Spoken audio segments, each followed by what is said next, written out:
Bonjour, vous connaissez le Feng Shui? Peut-être même avez-vous lu des ouvrages et même mis en pratique chez vous certains concepts, mais finalement, avez-vous eu des résultats? Je suis Laurence Caillot, je suis consultante en Feng Shui traditionnel et praticienne en Shiatsu.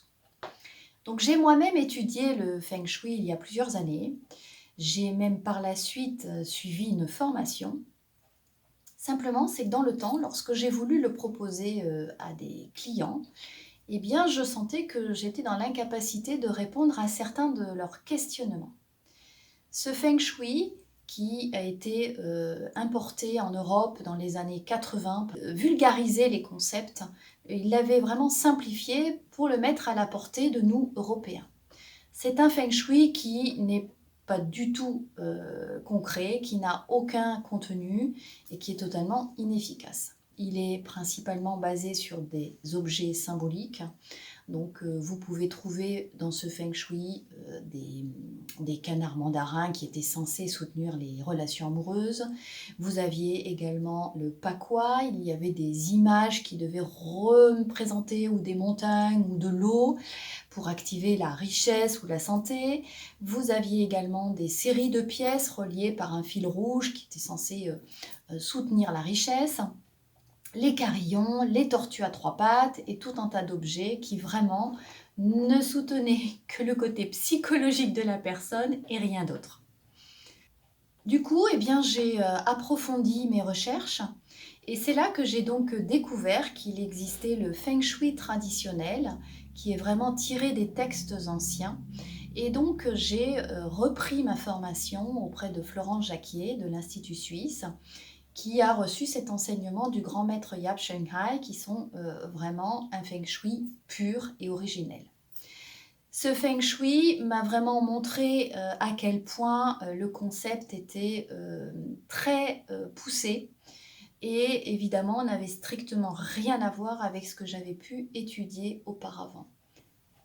Alors la différence, eh bien, je vais prendre un exemple pour vous montrer combien c'est important de bien suivre des règles sérieuses en feng shui et pas faire n'importe quoi. On va prendre l'exemple du placement d'eau. Le placement d'eau est très utile puisque l'eau est un puissant activateur d'énergie. Évidemment, l'idée, c'est d'activer une très bonne énergie. Dans le feng shui initialement prévu, qu'on appelle le feng shui occidental, voire même New Age, eh bien, il y avait une règle valable pour tous qui était de placer de l'eau dans le secteur sud-est de façon à activer de la richesse. Le problème, c'est que lorsque vous étudiez le concept du feng shui traditionnel, il est absolument hors de question de mettre de l'eau dans le secteur sud-est pour tout le monde.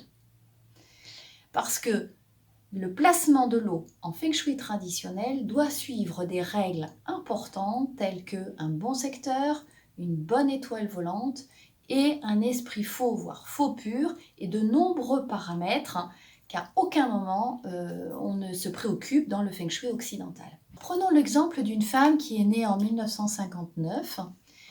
En effet, elle aurait la chance, que ce soit dans le feng shui occidental ou dans le feng shui traditionnel, de voir en effet un avantage de mettre une fontaine, par exemple, dans son secteur sud-est, puisque ça renforcera la richesse et donc tout l'aspect financier.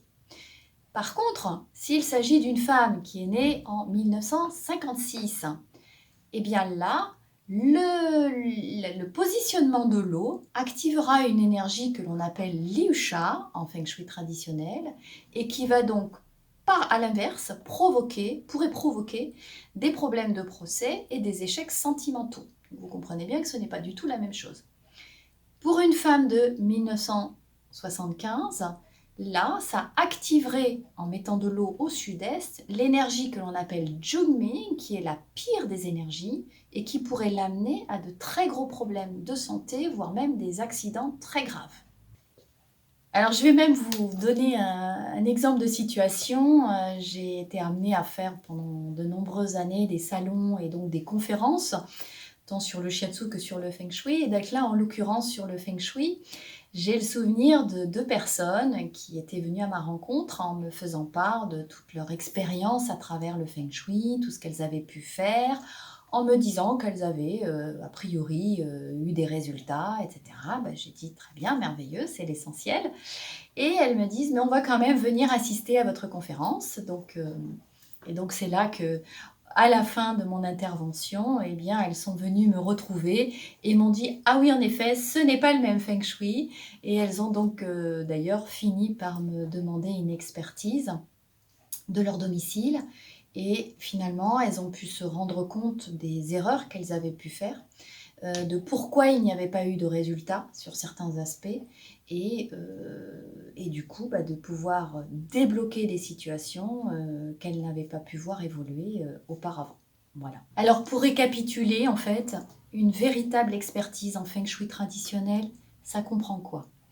Ça comprend différents éléments, à savoir qu'il est hors de question que l'on vous fasse une expertise déjà à distance. Il est essentiel que le consultant se rende sur place.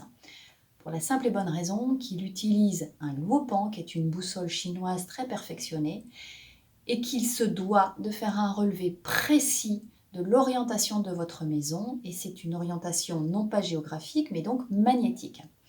Et puis avec des éléments tels que la date de naissance, la date d'aménagement, et donc le plan, à travers le plan de votre maison, eh bien, cette expertise va englober tous les aspects internes, mais surtout aussi, le consultant étudiera tout l'environnement externe de votre maison, parce que ça, c'est aussi un aspect qui est souvent mésestimé.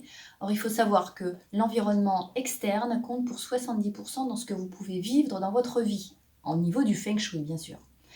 Et donc, une expertise faite par moi-même, c'est également un compte-rendu de plus de 40 pages avec un suivi de plusieurs mois derrière. Voilà. Donc si vous voulez en savoir plus sur le Feng Shui traditionnel, je vous invite à cliquer sur le lien qui se trouve en dessous de la vidéo et j'espère peut-être vous retrouver bientôt, en tout cas dans une prochaine vidéo. Merci.